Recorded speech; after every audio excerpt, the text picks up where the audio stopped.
It's a game today because I remembered all by myself. Ha ha. Um, welcome, welcome, welcome. It is Starry Night with TARDIS.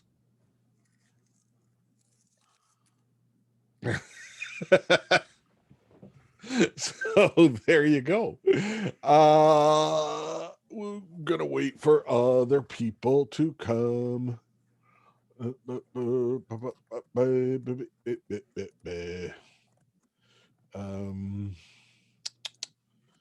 let's pull this one up.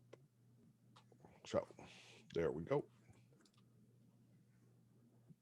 I will dismiss this. Dismiss. And so much reading to do. Yes, timey-wimey. I actually have I have this as a carpet right behind me. So I walk on this every day.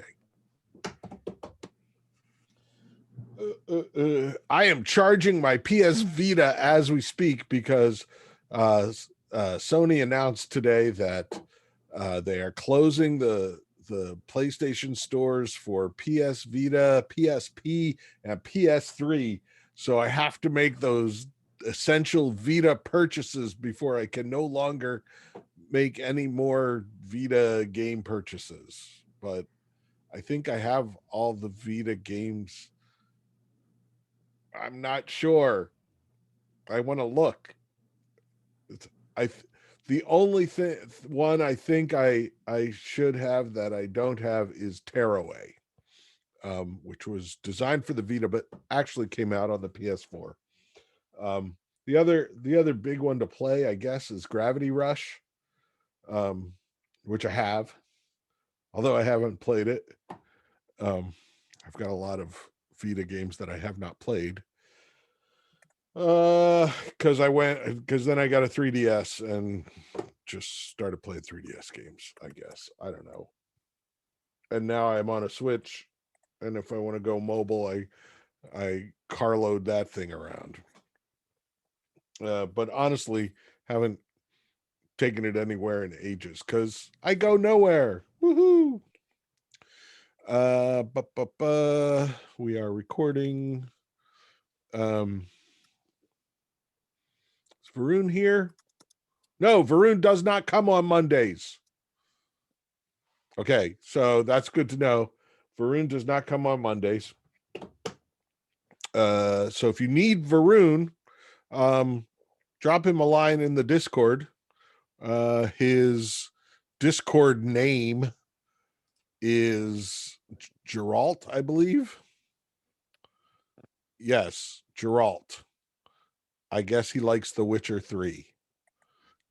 Geralt. So if you need, despite having mentioned it, a whole bunch of, well, not a whole bunch, but enough people to be somewhat annoying asked about, oh my god, the quiz was graded wrong, can you look at it, I want my points. Don't worry, Varun's gonna look at them. He is a human being unless he's a really good AI. And he will grade things and make sure that you get credit for everything that is correct. That said, I want to talk a little bit about Right Club. I enjoyed all your pictures. It's interesting the difference between last year and this year. I kind of do the picture thing so that I can put a name to the face, or a face to the name, that because most of you are just little black boxes with a name. Which, by the way, if you want to turn on your cameras, that's great. Love to see faces. I don't, I'm not going to require it or anything, please. But it is nice for me. So whatever. Just saying that, just putting that out there in the world. Um, uh, Also, I'm sorry, on Friday night I forgot to turn off my camera, and so I'm afraid you saw all of Witness with a little me in the corner watching Witness with you. Um, Sorry about that. By the time I realized, oh shoot, the camera's on, we were a good 20 minutes into the movie. Okay, so Right Club came about. Um, it's been going on at the Game Developers Conference for years and years and years, since the early 90s when the Game Developers Conference started. Um, and basically all the writers at the conference would gather at a bar after hours, because the conference usually ends around 5 or 6. And then everybody goes to a bar, um, because we're alcoholic writers, I guess. Um, and we while drinking beers for something to do, they started Right Club. And essentially what they do is they give a prompt, um, like name a game that, well, come up with the name for a game that combines two disparate things. Um, and everybody writes down one thing. You get one shot. You stand up. They go around, and there are basically 3 judges. Um, and you say your thing, and they give thumbs up or thumbs down. If you get thumbs down, you sit down, you drink your beer, and you keep watching. If you get thumbs up, you go on to the next round, where they give you another writing prompt and you quickly write something, and so on until um, there is only one writer left, and that writer um, wins Right Club that year. Uh, um, one of the years that I did it, there was a guy who um, his answer to everything was some variation of please eliminate me so I can drink beer. Um, and he kept getting through. So he would go on to the next round and the next round, and it would just the answer would be um, uh, beer related in some way. And he was eliminated, I believe, in the semifinals. They let him through to the semifinals when there were like 3 or 4 left, and then the finals. Um, uh, One person won, and the titular prize is usually some terrible game that somebody had laying around, um, and it's usually used, and who cares? Um, but here's the cool thing about Right Club is the winner. One year I happened to be sitting at the winner's table. He was just a nice guy. He was a producer for 3DS games, and decided, hey, what the heck? I always wanted to write. I want to be a part of this. And he won. And after Right Club, people kept coming by and saying, hey, man, drop me a line if you're looking for some contract work. Hey, man, we're looking for a new narrative designer, and just dropping off business cards with him. And by the end of the night, he had 10 or 15 job prospects. Um, and then um, that next day, there was one of those, and if you go to conferences, you'll see these all the time. How do I break into the business panels, where they get 5 people to sit at a table and tell the stories of how they got their first job, um, and show off how basically they're working professionals now, and this is how they got into it. And the next day, that year, um, the panel was 5 writers. It was how to get into the business as a game writer, and 3 of the 5 people on the panel were previous winners of Right Club. Um, And three of them said, yeah, I was like, one of the guys lived in Austin. The conference was in Austin that year. And he was like, I didn't even have a pass to the conference. I just came down to the bar afterwards because I knew I had a friend who was going to the conference and I wanted to drink with him. And so I played Right Club. And by the time I left, I had a job. And that's how I broke in. So three of the five people got it through Right Club. And since then, I have used Right Club as part of this class to um, a get you used to just coming up with things, just throw things out. 90% of them will be crap, and you'll have to sit down. But 10% of them will be gold, and will get you a job. And a couple of years back, when there was still such things as physical conferences, um, Kate Olgin, who graduated last year, um, she was like, I was at GDC and somebody said, hey man, you want to come to Right Club? And I knew what that was. I knew what that was. So I went to Right Club. Um, and I wasn't 21 yet, so I wasn't supposed to be there, but I didn't drink. Um, but I did Right Club and I didn't win, but it was fun. Um, so I like to think I prepared her, and she is now a game designer for some company that I don't know. Um, she is gainfully employed in the game industry.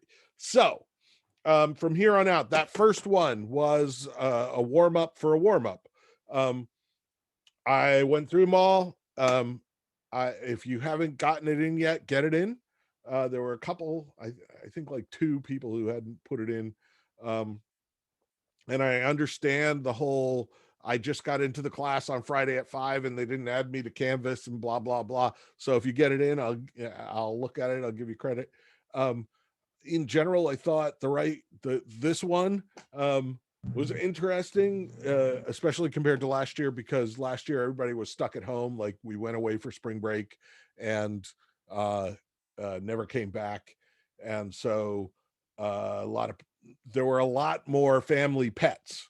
And this year we had uh, a a computer screen, a lot of stuffed animals, some action figures and figurines, um, more roommates, I think, and especially those of you who used roommates, because I don't know what you look like.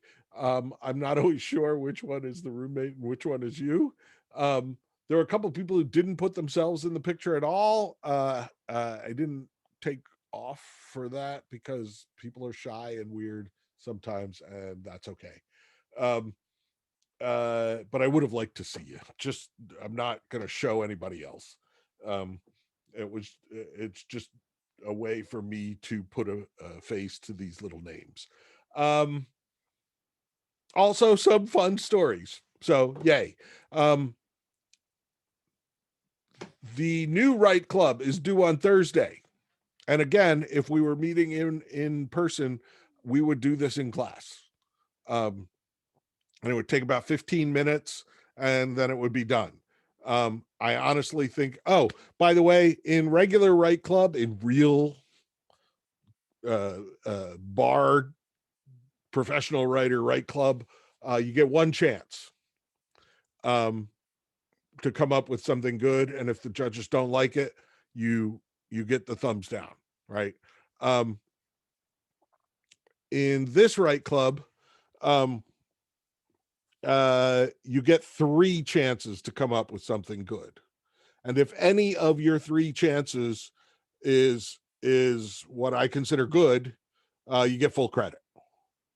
Okay, and I understand this is very subjective. Um, Honestly, Right Club was mostly a way for me to take silly attendance. Because if you show up um, and you do it, you pretty much get a check, unless you really phone it in, and all three are just like not even uh, answering the question. You know what I mean? Like I ask for, I don't know, a World War II general's name, and you tell me pastrami. I'm like, well, actually, that would be good. That would General Pastrami here reporting for duty. I'm sorry, I can't help it. I'm good at naming things. Um, so this week, due on Thursday, let me share this screen. Share. Your first prompt is to create a title for a first-person shooter based on the works of Jane Austen. Don't know who Jane Austen is? She's the lady who wrote Pride and Prejudice. So if you were, my example is, if you were doing a first-person shooter based on her works, Pride and Extreme Prejudice, Call of Darcy. Uh, uh, uh, Darcy is, Mr. Darcy is one of the characters in Pride and Prejudice. I take that. I use that as an example because it's too easy. It's low hanging fruit. Ha ha. Now you can't use it. So come up with something better than that. You can submit a doc. I added JPEG or PNG if you want to do cool graphics for me, because some of you are artists and want to do it. It's totally not required. I just enjoy them. You can just open a text file and write 3 names, and put it in. So general tips: shorter is always better. Remember that the titles are supposed to sell games. You want to evoke the source material while telling your customers what's going to be in the game. So in this case, Pride and Extreme Prejudice tells me there will be killing. Call of Darcy is maybe I will be Mr. Darcy, or maybe I will be rescuing Mr. Darcy. Not sure. Don't overthink it. These are supposed to be just throw them out. Usually what I say while we're in the classroom is write as many as you can. Just do 10 of them, and then close your eyes for a second, relax, look down, and read them over, and put stars next to your 3 favorite and make those your 3, right? Please don't send me 10 of them. If you do send me more than 3, I will just look at the first 3. I am only giving you 3 chances. Okay? That is due March 25th, which is Thursday at 5 p.m. And honestly, if you take, I think of this as a 5-minute thing. So I would give people 15 minutes, 20 minutes to do this. If you take more than 20 minutes, feel free to take more than 20 minutes. I don't mind. But don't overthink it. Oh, yes, it is March 29th. Let me fix that. Okay, I will edit this. It's Thursday at 5, basically. Edit.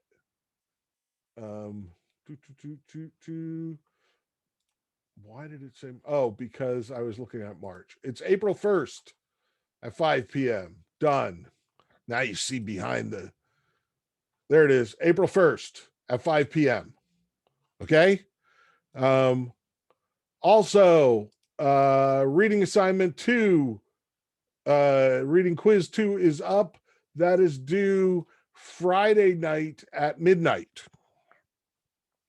And that covers the Glassner chapters, the transmedia chapters that are due this week, and Tacoma. Okay. And I believe there are 5 questions this week. So just be aware. Quizzes due on, this is my normal thing, is I will put them up on Monday. Thursday will be Right Club due. Friday will be short quiz due. And that gives us the weekend to work on our big projects. Remember, both of these are only worth 2 points. Don't kill yourself over them. Um, you get one of the questions wrong, it's only 0.4 points. So okay, I'm gonna stop share. Thank you for point. Due date is set for March 23rd. Right, club number 2. Yes, I fixed that. Right, I fixed that. I'm just looking. Right, club number 2 is due April 1st. Yes. Okay. No, please do not. You don't get to resubmit old right clubs. You only get to do it once. So just be aware of that. Again, this is all shooting from the hip. Do it. If the only one that you can get in late, please is this first one, because of all the shenanigans with letting people into the class. Okay. Let's talk a little bit about the other thing I wanted to talk quickly about with 30 Flights of Loving that I didn't talk about on Friday is that this is a heist story, where we don't see the heist, right? We see the pre-heist and we see the post-heist where it has all gone wrong, but we don't see the heist itself. So you know what else? I'm gonna switch to speaker view. Why not? Because then it doesn't show me. Okay, well, let's go back to gallery view. Okay, so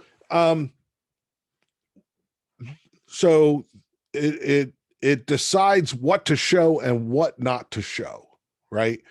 Brendan Chung made some real decisions about, okay, I'm not going to show this big heist, this big thievery. Also, in Gravity Bone, we always kind of start in the middle. You're in your spy thing, right? You're not. We don't get the Mr. Bond or M telling you what your mission is. We don't get Q giving you all your cool gadgets. We don't get the traveling to the evil lair. We just get, here you are in the middle of your evil lair, find your gadgets, get going, right? So this is what's called breaking a story, where you can write a story. You can say, okay, this is the story of a heist, right? And so there are certain beats that we always have in a heist story. First, there's hearing about the potentiality. The leader hears about something going down or gets asked by somebody from his past to right a wrong, right? And because our leader is a thief, the best way to right a wrong is to steal the steal everything from out from under the bad guy and leave them destitute and sad. So first it's get the thing, get the mission. Then it's put together the team. And so we get all sorts of going from person to person and convincing them to come do the thing. Then we get put together the plan, and that generally involves guys standing around a table looking at maps or blueprints, right? Or women standing around. I saw Ocean's 8. Uh, and a lot of that is done with flashbacks, flash forwards. sometimes with, here is how the perfect heist is going to go. You're going to do this, you're going to do that. And we see all those things and we see the perfect heist happen. And then we're like, okay, let's do it. Then we see the heist. Then something inevitably goes wrong during the heist. There's usually a betrayal. Somebody on our team is working for the other side. But and it looks like our team has lost horribly. But then it turns out that our leader or somebody on the team knew that that was going to happen all along and planned for it and did the double switcheroo. And now our people walk off into the sunset with the thing, right? So, but we have none of that. Our team is together in 30 flights. We we're at the we're kind of at the end of the planning, because we have the table with all the blueprints and the stuff. But it's like, okay, the planning's done. Let's get in the plane and go. And then smash cut to afterwards. Things have gone horribly wrong and we have to escape. And those decisions are usually, when we're writing a story, we take each of those scenes that we would say should be in this, we write like the title of the scene or what kind of scene it is on an index card. We put it on a cork board, and that way we can move them around, we can throw them away, and we can decide what we're going to keep and what we're going to not show. And get a more original story sometimes by not showing the things that are expected than by moving from beat to beat. Okay.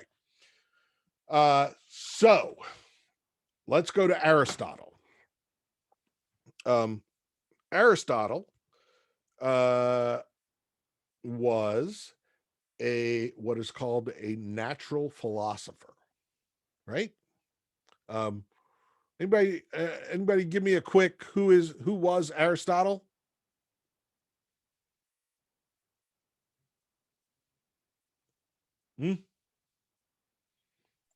See, my memory's a little fuzzy, but he was a philosopher who studied under Plato, in turn studied under Socrates. Yep. Or Socrates, if you're a Bill and Ted fan. Yes. What did he well, a natural philosopher is kind of the precursor to a scientist, right? In that he's interested in how the natural world worked. And so his whole thing was, I'm going to look at how the world works, and I'm going to write it down, and thus we will gain insight into the world itself by observation. And that is really the start of the scientific method, right? Where it's observe the world, come up with a hypothesis for how the world works. Then fashion some kind of experiment to test that hypothesis. Either the experiment shows us that the hypothesis was correct, or it says that the hypothesis was wrong if you've designed your experiment well enough. If your hypothesis was wrong, come up with a new hypothesis, repeat, right? Till you've described the world. So in ancient Greece, there was a big play competition every 4 years. Honestly, I don't remember. every year, every 4 years, something like that, where all the big playwrights would come and they'd put on their shows, um, and it would be all day for like a month of just watching plays, the best plays from all over Greece. Here we are in Athens. Um, and Aristotle, being a cosmopolitan kind of natural philosopher, saw a lot of plays, um, and decided, like he did, to write down what are the properties of a good play. Right. So I have observed many plays, and I will now write down what makes a good. And in the one you read, even though it's called Poetics, um, it was tragedy. Right. It was, what are the properties of a good tragedy. There is a whole other half to the Poetics, called comedy. Um, it has been lost to history. It was burned at the Library of Alexandria, and no copies survive, um, which is why comedy is so much harder, because we don't have the rules. Um, but if you happen to be in Greece and you're going through your grandmother's attic, who in Greece, and you come across an old scroll and it says "Comedy" by Aristotle in ancient Greek, um, that's probably valuable, and you should take it to a museum. Um, so we have the properties. Tough crowd when everybody's muted. You can't hear the laughter. I assume it was raucous and there was applause, and you're all like crying, laughing so hard. It was terrible. Okay, so we have the properties of tragedy. The simplest, thank you. um, uh, the simplest thing that Aristotle starts with is that plays, and thus dramatic works, have three parts: a beginning, a middle, and an end. Right? Which seems obvious, right? But if you're the first guy who writes that down, you win, right? And honestly, um, uh, it's a good way to look at things. What is the beginning? Where's the end of the beginning and the beginning of the middle? Where's the end of the middle and the beginning of the end? Right? Um, we can break things down, and that actually becomes three acts, right? Beginning, middle, and end. Um, so if nothing else, the most basic thing we take from Aristotle is that things have three parts: beginning, middle, end.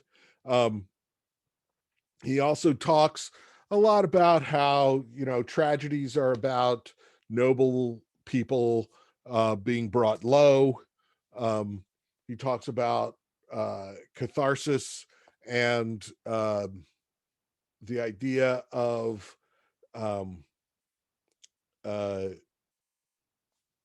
anagnorisis, I believe it's called, where it's a moment of realization where the tragic hero um, suddenly realizes that the cause of all of this is me.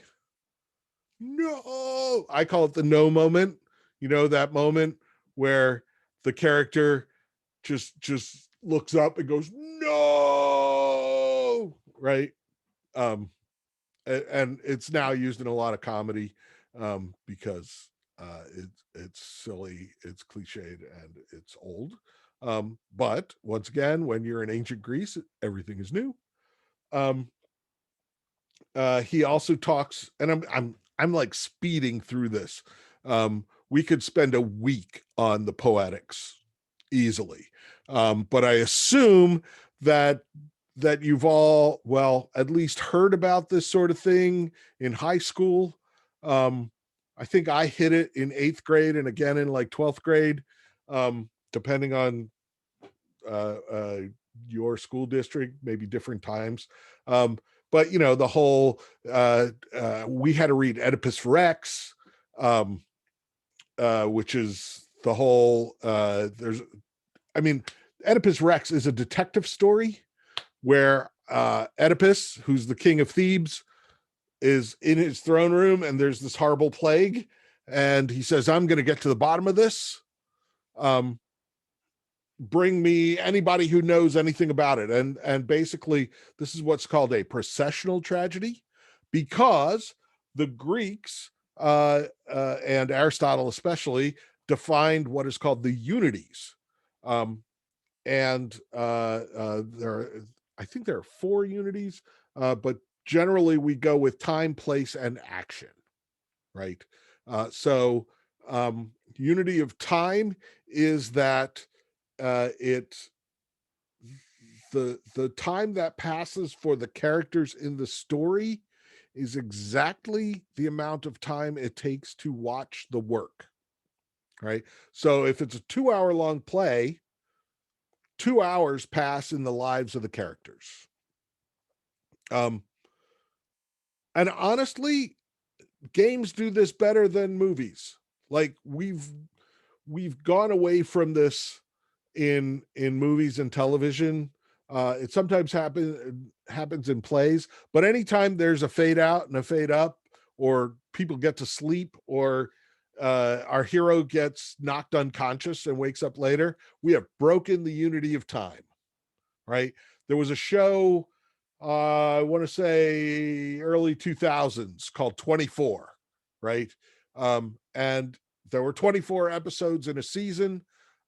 Each episode was an hour long, and their whole big thing was that it happened in real time, that it was preserving the unity of time, that in 1 hour of us watching it, 1 hour would pass in the lives of the characters. Um, they got further and further away from this because there were all sorts of Google Maps showing, like you'd see this the main character was Kiefer Sutherland as Jack Bauer, and there was always a terrorist plot that he had a foil in 24 hours, and so he would have to get from where he was to some other place, right? And uh so we'd cut to some other character doing something while Jack Bauer was presumably driving on the freeway, right? And that was how we we preserved the unity of time, because we wouldn't just have to watch Jack Bauer driving on the freeway. We'd have some other interesting thing happen at some other location. So it didn't preserve the unity of place, which is it all happens in the place that we are looking at, right? Um, the funny thing about 24 is that um, people got out Google Maps and said it would take Jack Bauer like 2.5 hours to go from this place to this place in LA with traffic. And it took him 10 minutes. There's no way that could happen. This is totally unbelievable. Throw the whole series out. Nah, but there was all sorts of goofing on it for its compression of distances in order to kind of fudge that unity of time thing. Unity of place. The whole thing of Oedipus Rex is that it takes place in his throne room. He is king of Thebes, and we get this whole story. We get a backstory. People come on and tell him about his childhood that he didn't know about. People tell us what's happening out in the world, but we never leave that place. Um, so we are only allowed to be in the place. We don't uh, change the scenery ever. And this was practical at the time of Greek theater. Um, it was in a giant, stadium kind of thing. Not a stadium. What do you call them? An amphitheater. And there was basically uh, uh, uh, a stage, an area at the bottom, where the play would take place, and you put a throne there and you say it's the throne room and you're good. um, the one thing that they would always have is there would be doors at the back that at the end there was a revelation of some horror, usually in tragedies. So in this case, I'm going to spoil Oedipus Rex for you. I'm sorry. It's only a couple thousand-year-old play. Um, Hopefully you got it already. But Oedipus uh, kills his father, marries his mother. Uh, didn't know he was doing it at the time, but that's what he does. And in the course of the play, he finds out that he killed his father and he married his mother, and that his lovely wife slash queen is actually his mother. When she finds out, she runs off, um, and we find her um, when the doors open uh, for a scene of horror. She has hanged herself, and killed herself.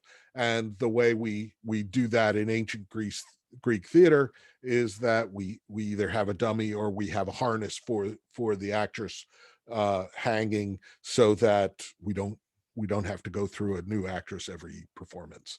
Um, uh, but it's still like, let me open the doors to our boudoir, our bedroom. Oh my God, my wife has killed herself. So um, unity of place, and the third is unity of action. Um, and this is that everything um, in the work uh, contributes somehow to the central action. That we don't the goof that we always used to do. um I was watching when I was in my 20s, hanging out with my roommates. We were watching the movie The Blob, um and my roommate Bruce, who maybe smoked a little something. um he's sitting there, we're in the middle of The Blob, and he's like, "Do you ever notice every time we meet a new person, they're just about to see the blob? We never meet anyone who doesn't see the blob." And I'm like, "Bruce, the movie's called The Blob. The Of course everybody in the movie has something to do with the blob, right? That's unity of action."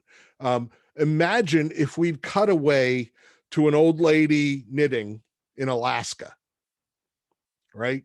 And we just show her for 5 minutes knitting, and then cut back to the story of the blob. Everybody would be saying, "What's going on with the old lady knitting? How does that factor in?" It doesn't. We just have not pursued unity of action. Um, Ironically, or maybe not ironically, it's much easier to keep unity of time and place in a video game than in, say, a play or a movie. If you look at Witness, it does not keep unity of time. It does not keep unity of place. It does keep unity of action, um, arguably, although there are kind of three concurrent stories.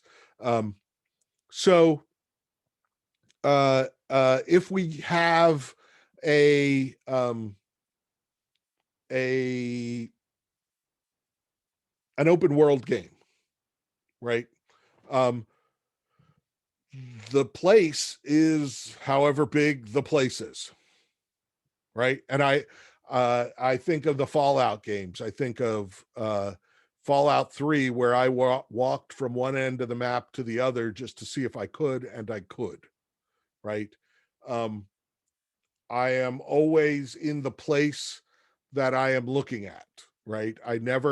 There is never, I can play it so that there's never a jump from one place to another place, right? There's never a cut. I'm always, I guess you could argue that when I go in a cave or in a vault, um, there is a cut there, going from outside to inside. Um, but that's kind of technological because theoretically I'm opening a door and I'm going in and it's still the same place. I'm following the main character through the place. Um, Time is a little harder. I think of when I was playing Skyrim and I became a werewolf, and I realized that sleeping no longer got me any bonuses, so I stopped sleeping altogether, and I just played around the clock forever and ever because why bother? Um, so time the only time that we'd have a cut from one time to another is when you'd sleep or theoretically when you'd get uh, uh, in some kind of cutscene knocked out somehow.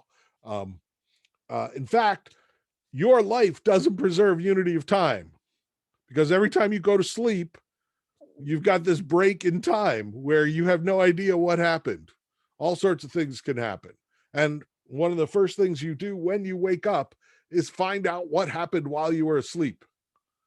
Um, well, maybe you go to the bathroom first, but a lot of people, when I ask what's the first thing you do when you wake up, nowadays people say I check my phone, right, to see what happened. Um, So okay, so those are the unities. Uh, we will keep referring back to Aristotle, um, but I want to talk about Witness. Thank you all for coming. Um, Witness won the 1985 Best Screenplay. Um, it's interesting to me some of your reactions. Um, the the bathing scene. Um, this is the second year in a row where I get to see the back talk in the chat, and both last year and this year, the bathing scene. Everybody thought Harrison Ford was a creeper, um, and acting icky. Um, and in 1985 terms, it's supposed to be terribly sexy and um, tense and will they or won't they? Um, but nowadays, it's like, dude, close the door. What are you doing? Right? So, um, so there's that. So I have 2 minutes. I'm gonna do this.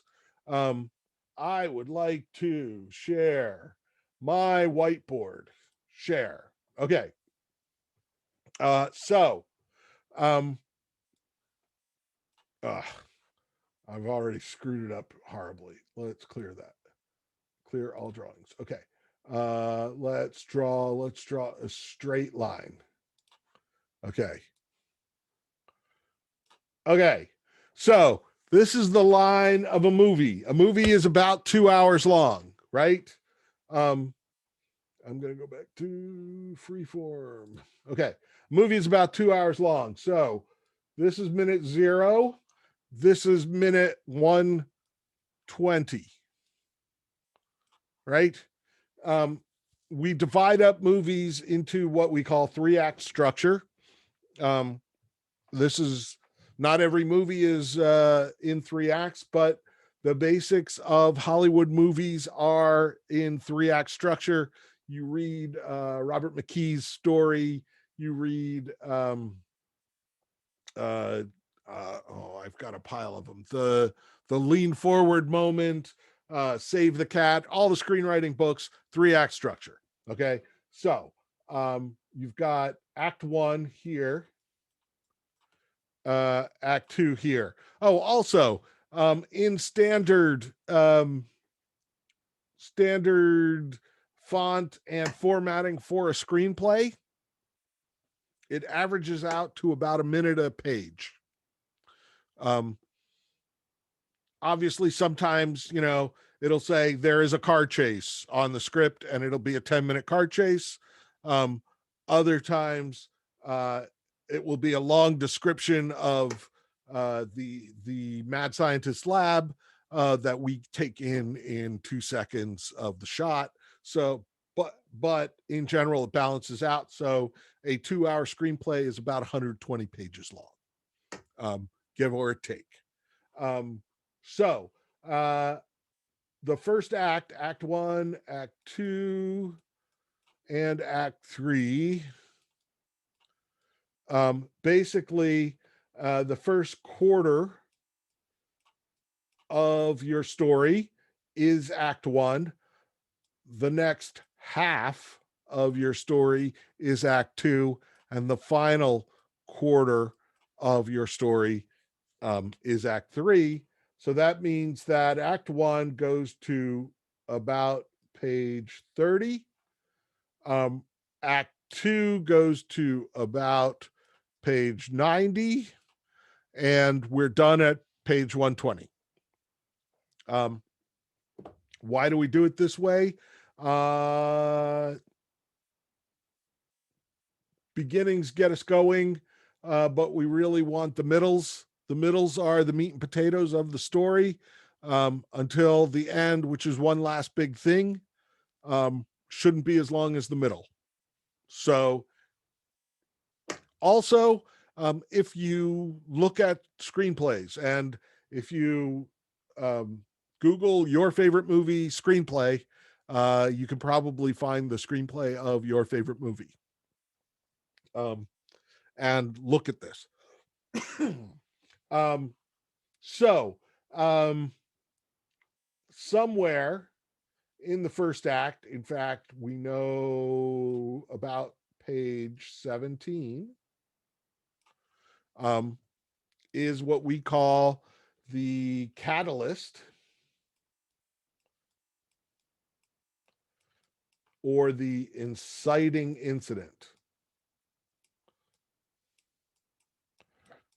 And I am over time. But up until page 17, we have the normal world, right? So what we're doing to start a movie is to set a baseline. We're showing what's normal. And sometimes what's normal can be really weird. But if we start there, that's normal. So in this case, the normal world for Witness is that that funeral. Funerals aren't generally normal, right? They're big deals. Someone died, there's a big ritual to celebrate their life, to move on from the sadness of their death. But that very act is a normal part of living and dying in this world, right? So somebody mentioned on Friday night, hey, there are no German subtitles. Do we have to know German for this? There are no German subtitles in the movie. They wanted you, the director wanted you to feel like an observer. Did you understand what was happening, even though lots of things were in German? Yeah, because it's small talk. It's a funeral. It's small talk at the house afterwards. It's some people acting inappropriately. The dudes like making jokes in the corner. Then there's the women all kind of gathered around Rachel. There's very little English in there to be understood, but he's telling the story with pictures. Movies are a visual medium. Think about this: 30 Flights of Loving, and Gravity Bone. There are no words. I mean, there are words to read, but no one ever says anything. There's rah, rah, rah, rah, rah, rah, rah, but the story is told with pictures, right? Okay, so think about what is the inciting incident for Witness. We will pick this up tomorrow. Okay? I'm going to stop the share. Thank y'all for coming. I will see you tomorrow. We will talk more about movies and stories. Thank you, Professor. Thank Thank you. you. Dean.